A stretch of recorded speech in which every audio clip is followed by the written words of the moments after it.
Hello guys, Switch here with another Diablo video, and today I'm just going to talk about my build for the launch of Diablo 4. So yeah, this video might be a little bit long, and I will just explain how I built my character, and ultimately any build you are going to play, you probably wanna just reset and do in order for the unique item. So what that means is, for example, I will just explain you my build, but as soon as I will get some unique item for the sorceress, let's say it's going to be Ice Heart Brace. So obviously I will just turn into the ice build. Basically, enemies that die while frozen have an 11 to 20% chance to unleash a Frost Nova. So basically, yeah.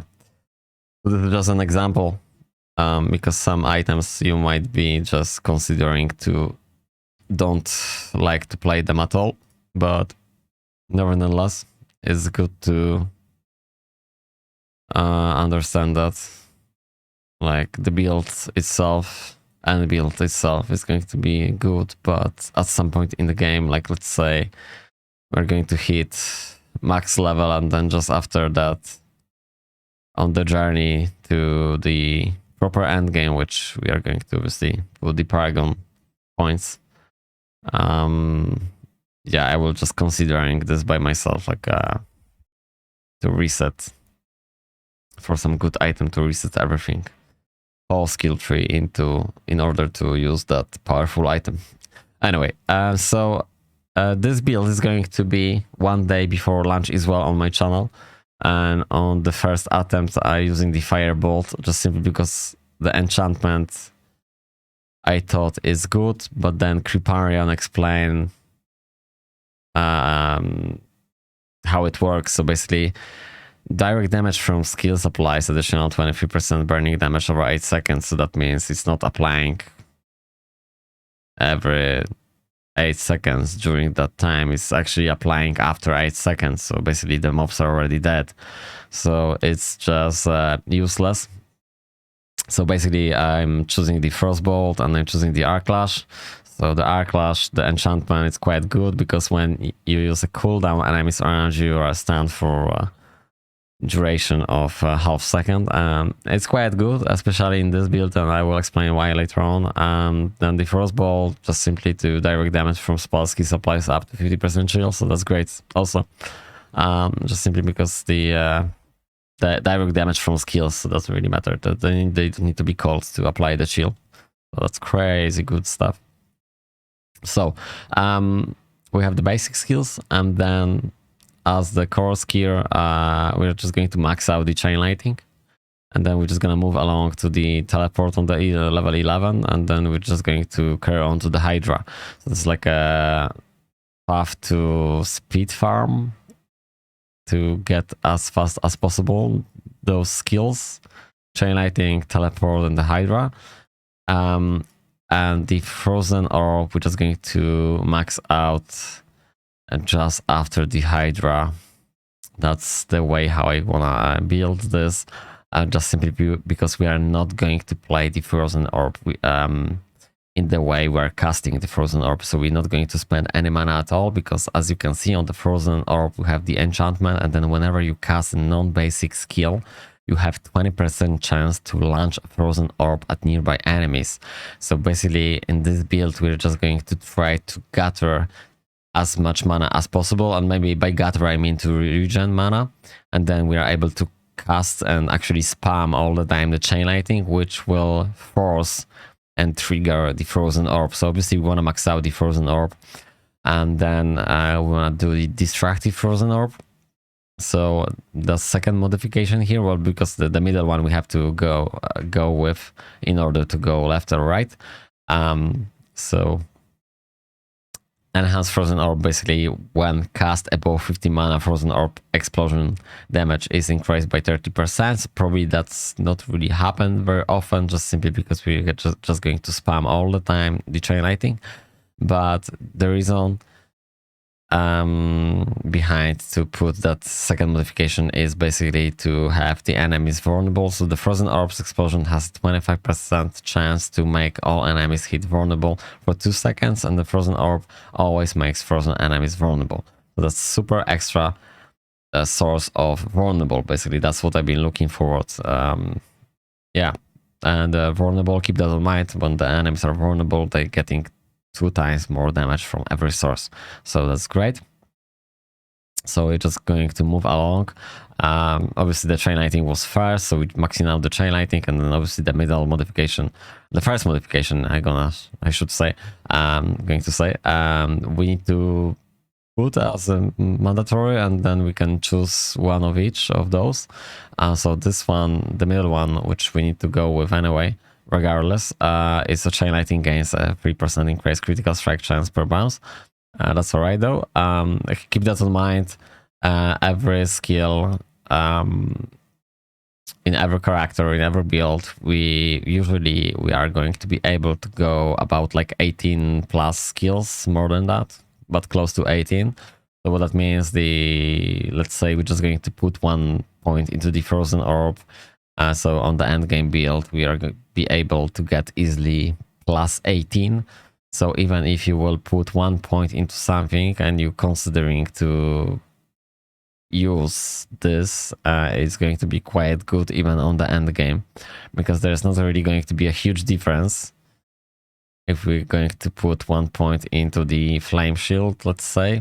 Well, actually, that's not the source of the damage, but you know what I mean. Like, you're just going to put 1 point into the frozen orb, and you're probably going to end up to have that frozen orb on the level, let's say 20, close to 20. So ideally, because I'm playing this as a passive, we can actually remove 4 points, because the frozen orb is just simply used to trigger vulnerable. So right now we have 4 points as well, so we might spread these points. I mean, I just had that idea just cross my mind right now, because I've been talking about the skills, and on daily basis I'm trying to learn a little bit about the game. I don't really have that much time. Need to do the gym, need to obviously go to work, trying to do some Polish websites and stuff, but I'm learning every day. So yeah, I just recently came across that, like, we're going to be easily to get 18 points. So maybe that's going to be the way in this build. We still have 4 points, which we can dump into something great. Also have to keep that in mind. Like, for example, I put 3 points, 4 points here. It's a teleport, it's the ice armor, it's the enhanced ice armor, and the shimmering ice armor. So you have to keep that in mind. Oh, actually, glass cannon 3 and the elemental ointment. I don't know how to spell that. Ointment. Need to Google that. But what I'm trying to say, we also can get like a necklace, which are going to give us +1 to all of the skills here. So we don't need to put any points here to have 1 point here. And if we already have 1 skill here, that means on the end game we probably end up with like 18 skills to it. So we can easily remove, even from the glass cannon, 2 points. Or actually remove everything from here, and then we're just going to end up with like massive, like 6, 7, 8, 9, 10, 11, 12 skills. Imagine that. We can 12 skills we can actually dump somewhere else. But I'm going to leave this for now, like so. But you have to keep that in mind. There's a possibility to do much better builds, like much better improvement, like, because we can actually remove everything from here. And then because we have one skill in everything in that tree allocated from the item, so we either can just go with the extra skills, or we can just leave like so, and then those skills are going to be like super high level. Anyway, I'm just gonna put like so. Those 4 skills, definitely I'm going to play like that. I'm just going to have 1 frozen orb just to be able to trigger vulnerable, and those 4 skills we can dump into something else. We're just going to figure out that in a minute. So obviously the teleport, those 2 skills we're going to put later on, just simply because on the second modification we have the after teleport, you gain 30% damage reduction for 5 seconds. So we're just going to be like super tanky, super mobile and super tanky, so that's great. Then the ice armor, I really like the ice armor because while ice armor is active, your mana regeneration is increased by 25%, so that's crazy good, just simply because we can cast and spam all the time the chain lightning. And that's also going to be combined with the regeneration from the ring. So there's the aspect which when we cast the chain lightning, we getting back 6 mana, and obviously there's like a good damage against the bosses and some big mobs, single target enemies. I didn't explain that, but I'm just going to read this right now for you guys. If chain lightning bounces off you, its next hit deals 25% increased damage, so it's gonna bounce from us and go back to the enemy and then bounce again, and then every time it's bouncing 25% increased damage. So it's like, oh my god, it's just so powerful.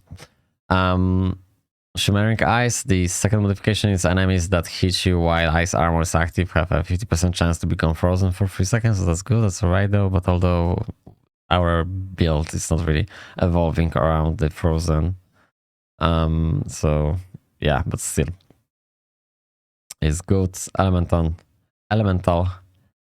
Attunement.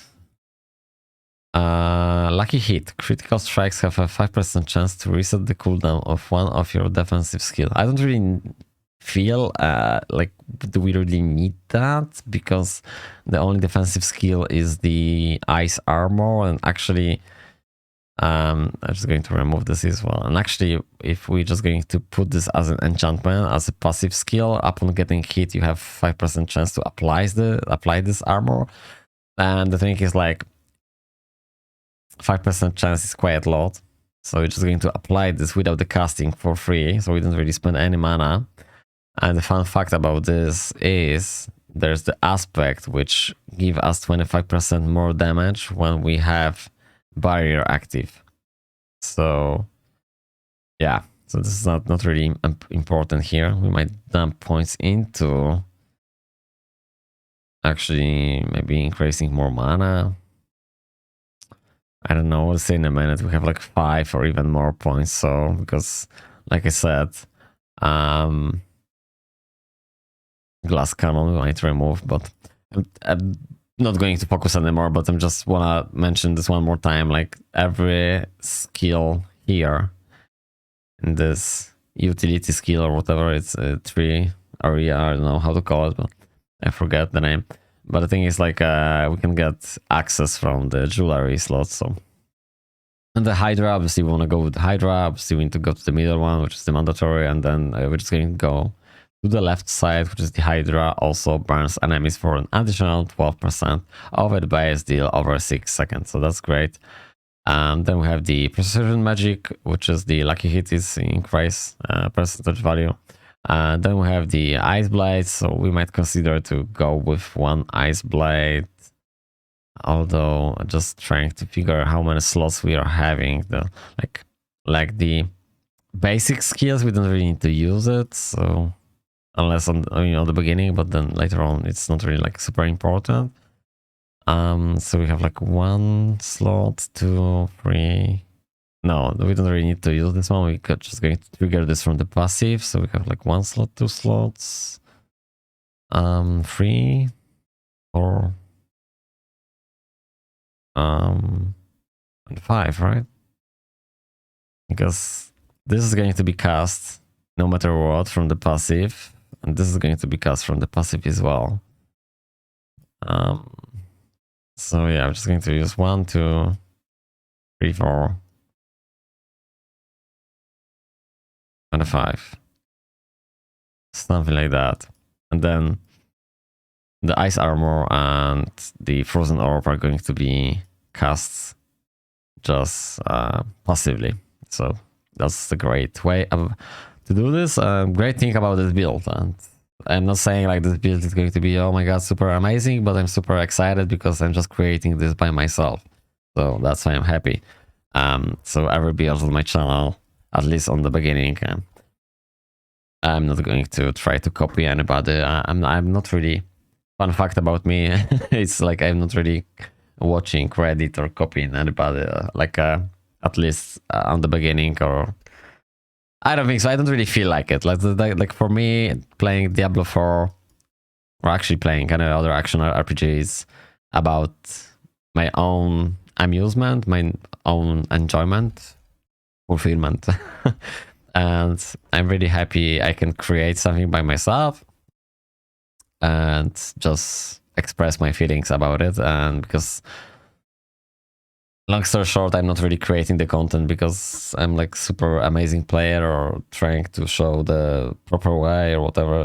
I'm just happy playing the game and just share my basically thoughts to the community. That's it. Righty. So yeah, pretty much we can move forward to another kill area. We have 5 points remaining. So we're just going to dump here somewhere into something. So definitely, as you can see, I max out the inner flames and devouring blaze and crippling flames just simply because we are using the hydras, and so we have basically pyromancy skill more damage, 9% increased damage while you're healthy, which is like 80% more life, so we're healthy then. You deal 30% increased critical strike damage against burning enemies. If they're also immobilized, this bonus is increased to 75%. It's like huge, and that's going to be just simply because we are going to stun. Lucky hit, shock skills have a 9% chance to stun. So you see, we have 9% chance to stun, and then when they stun, we are able to deal more damage. And it's actually 75% increased damage. It's like huge. It's fucking massive. Lucky hit, your permanent skills have a 50% chance to immobilize enemies for 2 seconds. This chance is double while you're healthy. So we also can immobilize just by fire skills. That's huge. We still have 5 points remaining. Actually, I'm super happy I removed from the frozen orb because, like I said, the main idea is to be able to apply the vulnerable effect, but later on it's going to be like on the massive, like a super high level, despite the fact it's on the level 1. So we're just going to dump those 5 skills into something. Just give me a second, I will just figure in a minute. I'm just going to think about this, but firstly I'm finished off reading the whole idea of the build, and we're just going to figure out. So the deep freeze, obviously, because it's just amazing. It's just amazing. It's basically, we are immortal. Encase yourself ice, become an immune, constantly dealing 13% damage and chilling enemies for 20%. When deep freeze expires, it deals 100% additional damage. Casting deep freeze again ends the effect early. And I don't remember, but I think it's 4 seconds, right? But I can see here that, but anyway, it's like super powerful stuff because we are immortal, so and we're still dealing damage. And then we have 2 additional skills to that deep freeze. As prime deep freeze, when deep freeze ends, gain 10% of your base life as a barrier for 6 seconds for each enemy you froze while it was active. So it's like huge again. So pretty much as a sorceress in this build,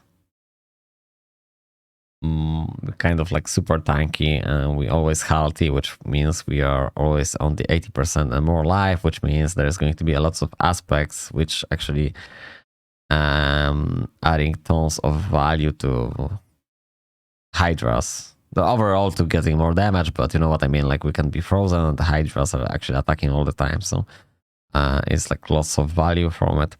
When deep freeze ends, your non-ultimate cooldowns are reduced by 50%. And I don't really think like I really need this here, like specifically in this build, just simply because the only skill we're casting is either we're just casting Hydra and then we're spamming the chain lighting. So this is like kind of putting skill here is useless.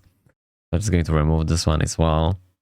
Then there's like a fire, it's like a trash everything.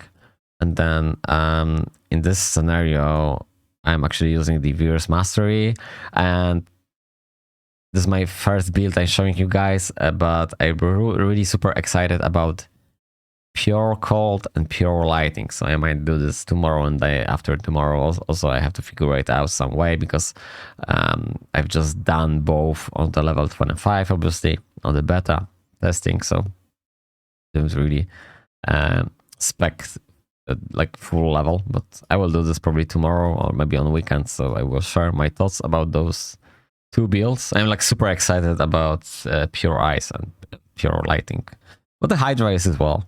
It's nice. So yeah, in this build we're just going to go with like a Virus Mastery, and the close enemies take 10% increased damage from your shock skills and deal 20% less damage to you. So that's crazy good, because, well, 20% less damage, right? So if we're talking about some like super crazy powerful dungeons, you're going to be even more tankier to survive. Although ultimately as a sorceress, I like to be like a cannon glass, so dealing like lots of damage and trying to survive just by, you know, moving around, trying to not die. Like I'm be more like happy to just have so much damage so I can just one-shot everything, so then I don't really have to care about the survivability, because at the end of the day, yeah, we can survive much more damage, but then if we aren't able to, you know, flush kill mobs, there's no point, right? Or it's going to be too much time consuming and we're gonna end up to be dead anyway. So close enemies take 10 increased damage. Close enemies also dealing 20 less damage to us. Then critical strike increase the bonuses by 25% for 3 seconds. So one more time, critical strikes increase these bonuses by 25% for 3 seconds. So we're going to be even more tankier and even dealing more damage. But from those passives, I really like the Avalanche, and I think it's my favorite one. Lucky Hit, your frost skills have up to a 10% chance to make your next cast of Ice Shards, Frozen Orb, or Blizzard consume no mana. This is like, oh my god. And deal 40% increased damage. So this is like, chance is doubled against vulnerable enemies, which means we have 20% chance to make your next cast of Ice Shards, Frozen Orb, or Blizzard consume no mana and deal 40 increased damage. So just by this Avalanche skill is just like, I know the pure ice cold sorceress is going to be like, oh my god, so good. So I just want to play like at least 3 builds already, like mine, Hydra, Chain Lightning, Orb scenario, and then the pure lighting, and then pure cold. And I think I'm gonna end up to do like 3 sorcerers. Like everything in the game I will do like just 1 barbarian, 1 necromancer, 1 druid, 1 rogue. I don't really give a fuck, but sorcerers I might end up to do like 3 or 4, just simply because I don't want to respec all the time. I just want to have them. So stay tuned for this one if you really want to follow the sorceress. So I'm just going to have like probably a couple, because at the end of the day, to leveling the sorceress or any other character to from level 1 to 50, or even those extra 50 paragon levels, whatever, it's probably just gonna take a couple of hours anyway. So like no biggie in it. And if you're like super excited, and I am already, and I'm taking like 2 weeks holiday to do it, so I'm just gonna fucking smash the game. And like I'm actually trying to play 48 hours straight, but I don't know about that. 24 hours will be challenging, isn't it? But 48, we'll see. So that's almost everything about the skills. The last but not least, we are having like skills which I mentioned already. Lucky Hit shock skills have 9% chance to stun enemies. And then enemies deal 5% less damage for 5 seconds after being critically. So no, I don't really need that. We have 6 skills points remain. So I'm trying to figure it out. The enemies with shock skills increase your critical strike. Do I really need that? No. Movement speed, why not? Maybe 6 points. What do I really want to put? Lucky Hit, critical strikes with shock skills have up to extra chance to form a crackling energy. For crackling energy build, probably yes. Your barriers have increased duration. Maybe this one. Maybe that's the way, actually, because we're going to play the ice armor just from the passive, right? So we have 5% to cast this, and then the duration is going to be longer, 50%. But maybe just going to put 1 point, and then it's going to be on the level 19 or whatever anyway. More chill. Lucky hit. Frost skills have a 3% chance to instantly freeze. More chill. 4 more levels. Frost skills deal 5% increased damage to allies. Yeah, why not? And you might be wondering, like, why the fuck I'm putting here? Well, one more time, like I said. The Frozen Orb is going to be launched passively when it's triggered. We have 20% chance to do so, but the Frozen Orb is going to be like super high level anyway. So I might do like so. Then I don't know. We can just choose left or right. Or we can choose everything here. So ideally, put point in each. I don't even know what to do, but I'm just going to read this. You deal 3% increased damage to shield enemies and 6 increased damage to frozen enemies. And then we have your deal 4 increased cold damage to vulnerable enemies. Cold damage, so we don't really going to deal any extra cold damage to vulnerable enemies, because if we're going to cast the Frozen Orb and that's gonna make the enemies vulnerable, we already cast that. So we're not going to use this one because we don't really have simply the second spell to cast, unless we're just going to cast the Frozen Orb as well from the spell bars, and then we have ability to trigger the Frozen Orb by casting the Frozen Orb. So yeah. And then what we have here, lucky hit, cold damage against vulnerable enemies has 20% chance to generate 5 mana. Again, we don't really have that utility to utilize those two. But this is not bad, I guess. You deal 3% increased damage to shield enemies and 6% increased damage to frozen enemies. So that's not bad at all. Deal 9% increased damage to chilled enemies. Frozen. So they're going to be chilled when the frozen orb are going to explode. Annihilation orb that chills and expels piercing shot, dealing 32% damage upon expiration. Frozen orb explode, dealing 29% damage and chilling enemies. So we have that chill. So when they are chilled, we are going to have 9% increased damage to chill enemies and 80% increased damage to frozen enemies. But there's a possibility the enemies are going to be frozen at some point. Or, upon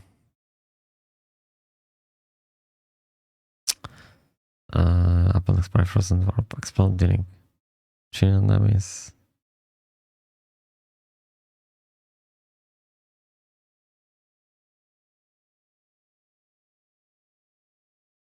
Frozen orb always makes frozen enemies vulnerable.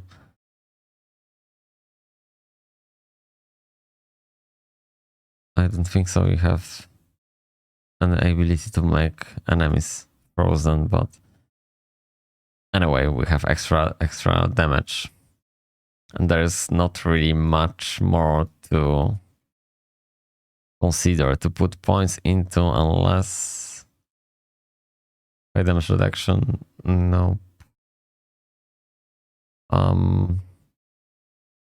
I think I should put actually 1 point here. This is like super important to put 1 point, simply because that's going to be on like higher level, much higher levels. I might even remove maybe 2 points from the glass cannon.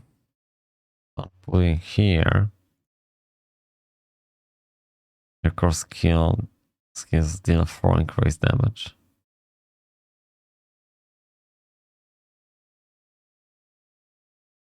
Like 1 point maybe here.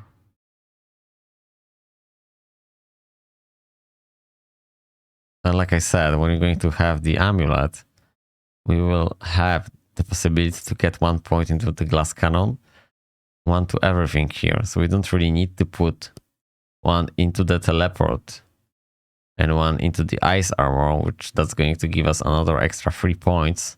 Well, 2 points, so altogether we are having the 3 points. So it's going to be like so.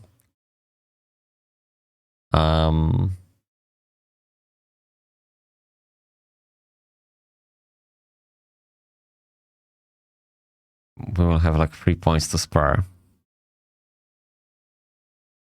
3 points to spare. So we will do like so, and 2 points here and 1 left. 3 points. I don't really know, because as you can see, I'm just trying to figure it out the way. What do I really want to put points into?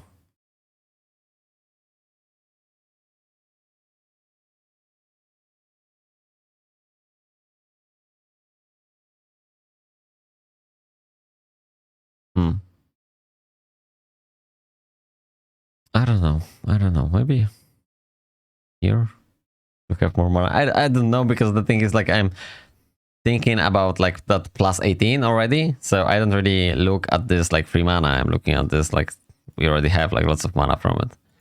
So for me, it's much more important to try to put some points somewhere else to boost those skills. You gain 5% damage reduction against allies for each second you haven't taken damage, so maybe 1 point here. Every time you spend 100 mana, you gain 5% damage reduction. Using cooldown grants 10% of your maximum life as barrier, maybe 1 point here and 1 point here, or 1 point somewhere else. And that's going to be like a full build. And this is how I want to play, regardless of my itemization. And then obviously, if I be lucky enough to obtain like super crazy item, they're going to be like either 2 factors. Either I'm just going to respec into the possibility to use that item, like it's going to change totally the build, or I'm just going to leave this build. I'm just going to stash the item, and then just after finishing off this sorceress, I will do another sorceress. So yeah, with that being said, thank you very much guys for watching. See you guys in the next video. Take care, bye for now. See you on the stream live, which is going to be hopefully 48 hours straight. So I'm actually going to listen to some music.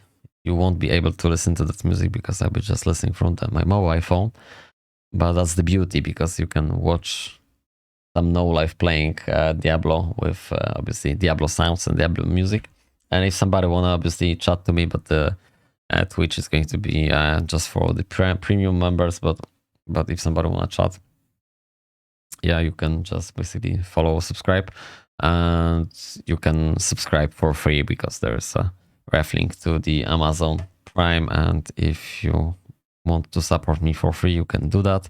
And what's the reason behind I actually mentioned that to subscribe, because I don't really like if somebody will be subscribing or not, to be honest. But I think it's like, if you wish to subscribe and you wish to the second character I'll be doing, let's say barbarian, so you can just type on the stream and I will do that. So not like a second, but the second different character I will probably do.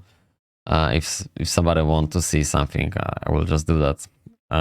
Because I want to do 3 sorcerers. So that's the first one, which I'm showing you right now. And then I want to do the second one, which is going to be pure ice and then pure lighting. And then I will just carry on with whatever, barbarian, rogue, druid, and the necromancer probably last. So yeah, that's it. So thank you much guys one more time. See you guys in the future videos. Take care and bye for now.